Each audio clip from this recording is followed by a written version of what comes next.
ఉపనిషత్తుల విచారణ సుమారు 5000 సంవత్సరాల క్రితం అంటే చదవడం, రాయడం, పుస్తకం రూపంలో నిక్షిప్తపరచడం తెలియని రోజుల్లోనే హిందూ దేశంలోని మహర్షులు ఈ సృష్టి ఎలా పుట్టింది, ఈ మానవ ఇంద్రియాలు ఎవరి ప్రేరణతో నియంత్రించబడి వాటి పనులు చేసుకుని పోతున్నాయి అనే విషయాలపై తప్పించారు. ఆ క్రమంలో కేనోపనిషత్తు ఏం చెప్తుందంటే మనస్సు అనేక విషయాల గురించి ఆలోచిస్తోంది కదా. ఎవరి ప్రేరణ వల్ల మనస్సు ఆయా ఆలోచనలు చేయగలుగుతోంది? సృష్టిలో ఆది వస్తువు ప్రాణశక్తి. ఎవరి ఆజ్ఞ వల్ల ప్రాణం తన క్రియను తాను చేసుకొని పోతోంది? ఎవరి ఇచ్చుతో వాక్కు పలుకుతోంది? కన్నులు, చెవులు వీటిని నియంత్రించేది ఎవరు? పైన చెప్పినవన్నీ మన అనుభవ వైద్యాలే కానీ వాటి మూలాలు అనుభవానికి రాని క్లిష్టాలు. వీటిని గూర్చిన జిజ్ఞాసే ఈ ఉపనిషత్తు.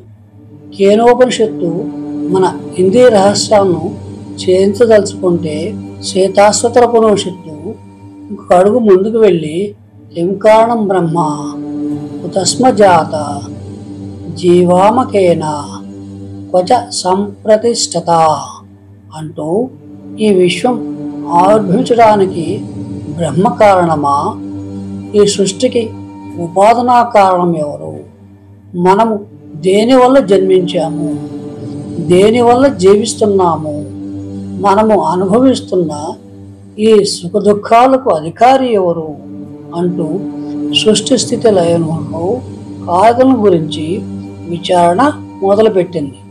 మనకున్న చిన్న జీవిత కాలంలో అనంతమైన విషయాలను తెలుసుకోగలడం సాధ్యమైన విషయమా?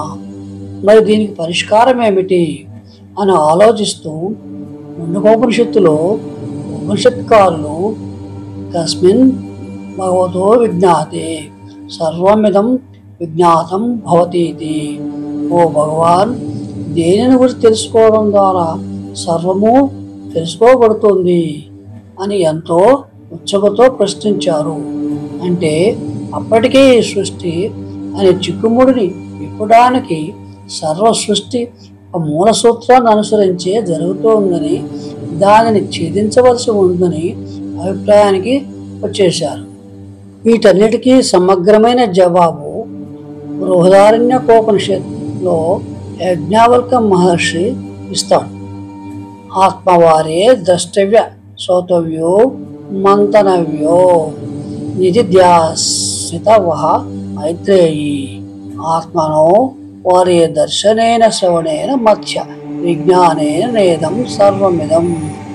ఓ మైత్రేయీ, దానిని ఆత్మ అంటారు.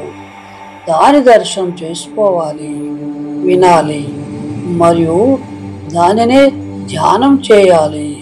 నిజానికి ఆత్మను చూచుట చేతను, వినుట చేతను, ఆత్మ గురించి ఆలోచించుట చేతను సర్వము తెలియగలదు.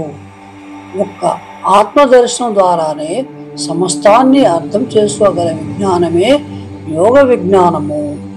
చూడండి, ఒక ఉపనిషత్తులో సందేహాన్ని అందిపుచ్చుకొని మహర్షులు తప్పించగా మరొక ఉపనిషత్తు ఉద్భవించింది.